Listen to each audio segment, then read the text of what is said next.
fresh grapes, ang ubas. Wow. Tingnan natin, sariwa-sariwa. Oh. Tingnan nyo. Yun. Oh, yan. Saan mo binili to? Sa grocery. Nasa grocery. Okay lang, grocery lang sabihin mo. Yan, angat natin. Yan. Sarap.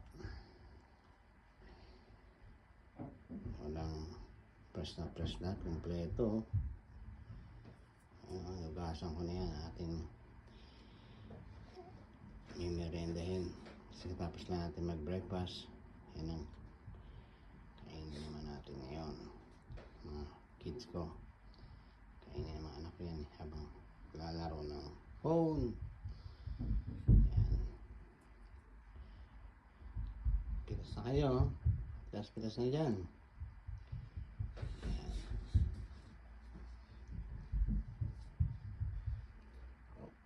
Balik na natin at ready na natin mamaya. Tapos natin mag-vlog na to, tatawagin na natin sila. Tignan ko nga, meron doon siyang ito. Naglat, diba?